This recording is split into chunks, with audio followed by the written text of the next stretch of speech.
Stephen Colbert signing off on his final show after 11 years. To do this many shows, it has to be a machine. Yeah. But the thing is, if you choose to do it with joy, it doesn't hurt as much when your fingers get caught in the gears. On night one of the Colbert Report, back in the day, I said, anyone can read the news to you. I promise to feel the news at you. And I realized pretty soon in this job that our job over here was different. We were here to feel the news with you. And I don't know about you, but I sure have felt it.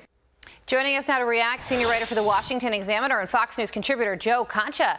Joe, the president posted this to Truth Social overnight, writing, quote, Colbert is finally finished at CBS. Amazing that he lasted so long. No talent, no ratings, no life. He was like a dead person. You could take any person off of the street and they would be better than this total jerk. Thank goodness he's finally gone. So those are the president's thoughts. How should we reflect on the era of Stephen Colbert? Well, to be totally candid, Carly, there's this utterly ridiculous narrative being pushed by many in legacy media, Democrats themselves, that Donald Trump ordered Stephen Colbert to be taken off the air. But as I wrote on this week in the Washington Examiner, there's some very important numbers to consider here otherwise, okay? The first number is 200 plus. That's the number of staffers the Late Show currently employs. I mean, can anyone explain why a program that consists almost entirely of two people talking across a desk needs more than 200 staffers? Because I can't get there. Second number, 22. That's the number of writers Colbert has to write his monologues, and that's according to the show credits. And most of those monologues, you know, the days change, but they really don't, because the screeds are always against Trump or conservatives right out of Groundhog Day. It's utterly predictable. Another number, 1. That's the number of Republicans that have been invited on the show in the past 6 years. And, of course, that was the anti-Trump Liz Cheney. How about this number, 15? That's the number of times Bernie Sanders has appeared as a guest on the show. Because when you think entertainment, the first person that comes to mind is a hypocritical Democratic socialist, right? 14 times. That's the number of times, Todd, that Jake Tapper has appeared on Colbert. Because, you know, he's only third, a distant third in the cable news race in his time slot. It seemingly he has more staffers than viewers at this point.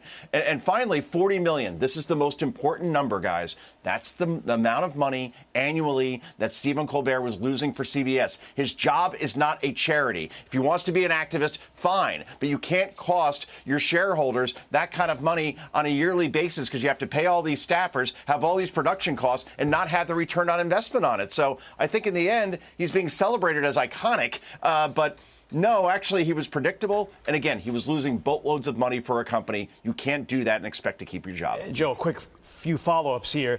The latest Paramount quarterly results beat estimates based upon streaming growth. So maybe the people that run this company know what they're doing, especially when they're putting their money in streaming. That money's paying off. They took it away from Colbert because he is a declining product. And one final thought. They say comedy is tough, right? Yeah. But I have been part of many Gutfeld shows, humble brag here, that are really, really funny. And I am a lawyer, okay? So the fact that you have all these comedy minds that are supposed to be making comedy, and yet that show wasn't funny for the last couple of years just shows how they lost their way. They focused on social justice, and that's not what the people wanted. Joe, we have to leave it there. We will see you this weekend. Have a great weekend. And thank you for your time as always, my friend. All right.